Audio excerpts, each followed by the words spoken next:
Assalamualaikum warahmatullahi wabarakatuh. Salam apoteker hebat. Apa kabar sahabat apoteker hebat semua? Semoga sahabat apoteker hebat dalam keadaan sehat, rezekinya lancar dan berlimpah, serta sukses untuk seluruh aktivitasnya. Amin ya rabbal alamin. Terima kasih untuk semua sahabat apoteker hebat yang telah mendukung Apoteker Hebat Channel, media edukasi obat untuk keluarga. Keluarga cerdas memilih, mendapatkan, menggunakan, menyimpan, dan membuang obat. Keluarga cerdas obat, Indonesia sehat. Sahabat apoteker hebat, edukasi obat episode kali ini tentang tosta, tanaman obat sekitar kita. Sehat bersama tosta, mudah, murah, dan manjur.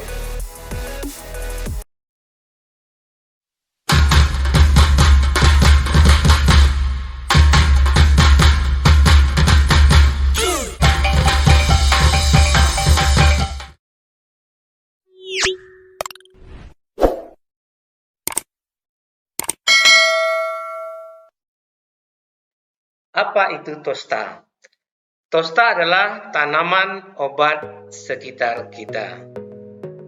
Tanaman obat sangat banyak sekali ditemukan di sekitar kita, baik yang sengaja ditanam maupun yang tumbuh secara liar.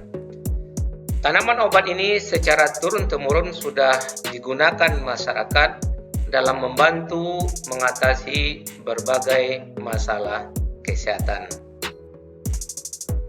Tanaman obat selama ini sudah terbukti dapat bermanfaat untuk upaya preventif atau pencegahan penyakit, upaya promotif dalam meningkatkan dan menjaga kesehatan, dan upaya kuratif atau penyembuhan penyakit.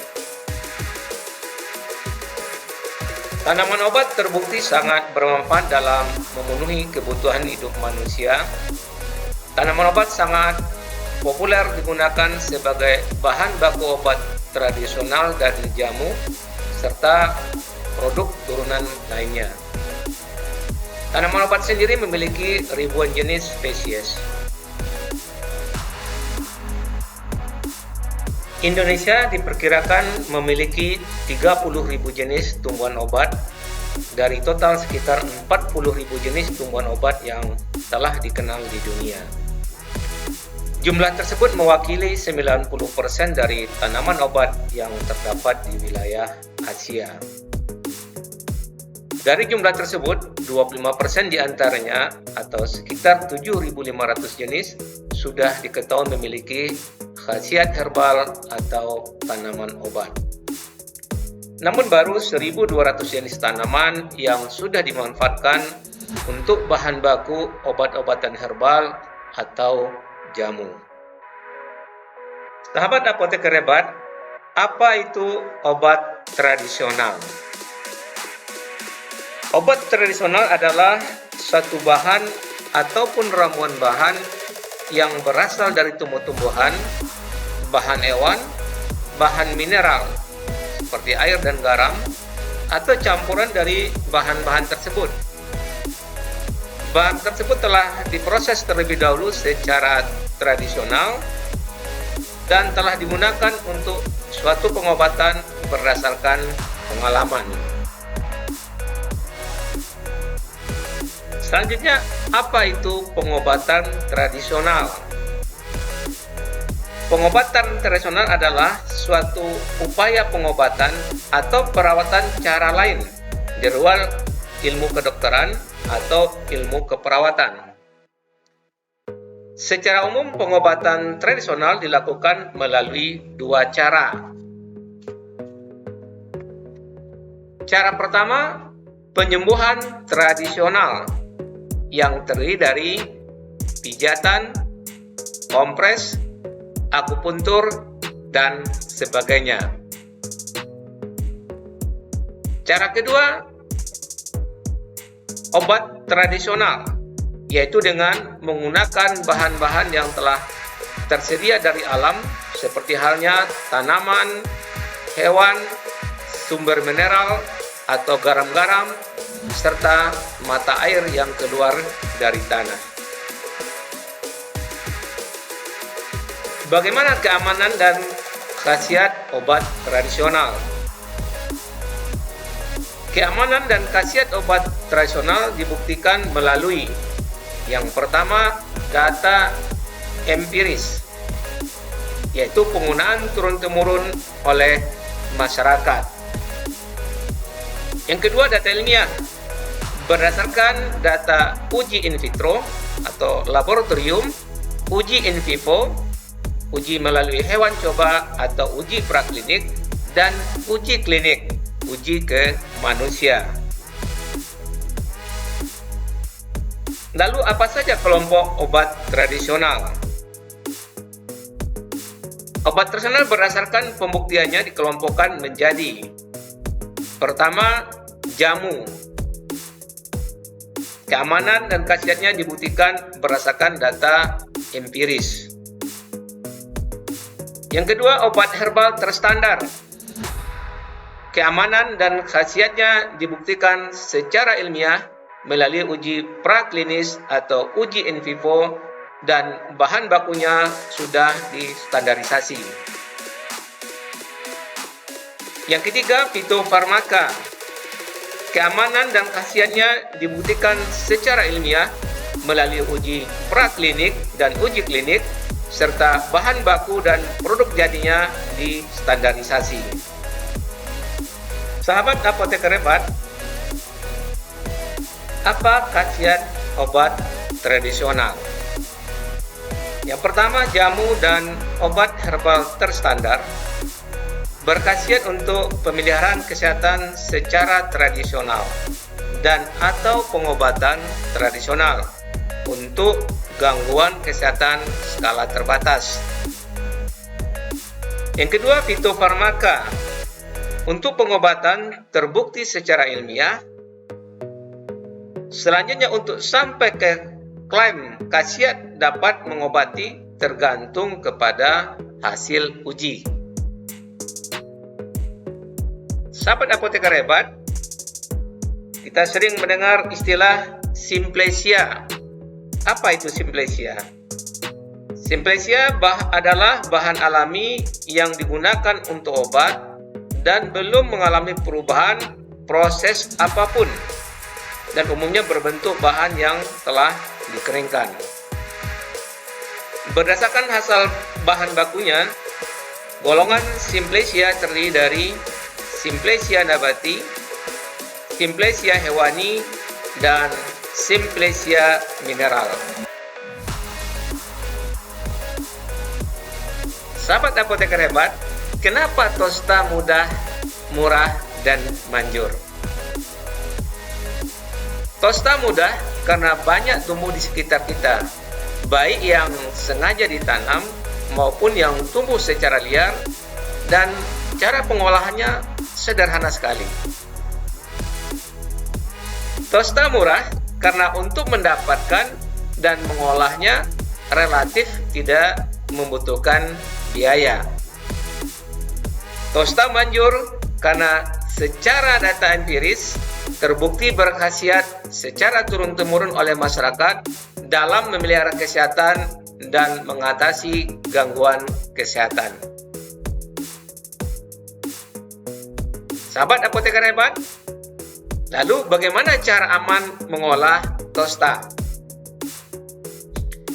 Untuk mendapatkan khasiat yang maksimal dari tosta, maka proses pengolahannya harus menjadi perhatian. Beberapa hal yang harus diperhatikan antara lain: diri, tempat, dan peralatan yang akan digunakan saat proses pengolahan harus dalam kondisi bersih. Sortasi, yaitu proses memisahkan kotoran atau bahan asing dari bagian tanaman yang akan digunakan. Selanjutnya, proses pencucian. Simplesia nabati yang tidak banyak tercemar tanah dilakukan beberapa kali pencucian dengan air bersih mengalir. Jika kotorannya melekat kuat, pemisahan dapat dilakukan dengan penyemprotan air bersih dibantu dengan tangan atau sikat yang lembut. Berikutnya, penirisan. Proses penirisan dilakukan setelah pencucian untuk mengurangi atau menghilangkan air sisa pencucian. Perajangan, yaitu proses memperkecil ukuran Simplesia nabati yang masih utuh dengan cara pemotongan atau pengirisan menggunakan pisau yang tajam untuk memberikan hasil penyarian yang lebih optimal pada tahap perebusan. Berikutnya, merebus atau menyeduh dengan air bersih secukupnya menggunakan wadah yang berbahan logam nirkarat atau keramik dengan air mendidih. Dengan lama pendiaman disesuaikan dengan Simplesia nabati yang digunakan. Sahabat apoteker hebat, berikutnya untuk akar, rimpang, kayu, kulit batang, buah, atau biji dapat dilakukan pendiaman yang lebih lama untuk menyari zat berkhasiatnya dibandingkan jika yang digunakan bunga atau daun. Simplesia nabati segar atau kering direbus dalam air mendidih suhu 100 derajat Celcius selama 15 sampai 30 menit tergantung kemudahan penyaringan. Sahabat apoteker hebat, selanjutnya serbuk kering dapat diseduh dalam 1 gelas air mendidih selama 5 menit. Larutan hasil rebusan yang diperoleh kemudian disaring dan diminum pada kondisi hangat. Selanjutnya, simpan larutan hasil rebusan dalam wadah yang sesuai pada suhu sejuk dan tidak terlalu lama. Dan yang terakhir, sebelum dikonsumsi, pastikan larutan hasil rebusan yang disimpan tidak mengalami perubahan warna, rasa, atau bau. Sahabat apoteker hebat, satuan takar dalam mengolah tosta yang perlu diperhatikan. 1 genggam setara dengan 80 gram bahan segar. Bahan kering dari Simplesia setara dengan 40-60% dari bahan segar. 1 ibu jari setara dengan 8 cm atau 10 gram bahan segar. 1 cangkir setara dengan 100 ml. 1 gelas sama dengan 1 gelas belimbing setara dengan 200 ml. 1 sendok makan setara dengan 15 ml. 1 sendok teh setara dengan 5 ml. Sahabat apoteker hebat, bagaimana tips aman menggunakan tosta? Pertama, perhatikan takaran dan kombinasi tanaman yang akan digunakan. Pastikan tidak terjadi reaksi alergi setelah menggunakan larutan hasil rebusan atau serbuk kering Simplesia nabati. Perhatikan efek samping yang tidak diinginkan, khususnya untuk penggunaan jangka panjang. Jika terjadi efek samping yang tidak diinginkan, segera hentikan mengkonsumsinya. Konsultasikan dengan dokter jika menggunakan tosta bersamaan dengan obat. Sahabat apoteker hebat, semoga materi tosta, tanaman obat sekitar kita, sehat bersama tosta, mudah, murah, dan manjur, bermanfaat bagi sahabat semua. Silakan share kepada keluarga atau sahabat yang membutuhkan informasi tentang tosta. Jangan lupa nantikan konten edukasi obat berikutnya hanya di Apoteker Hebat Channel, media edukasi obat keluarga. Jaga niat, jaga semangat, salam apoteker hebat. Wassalamualaikum warahmatullahi wabarakatuh.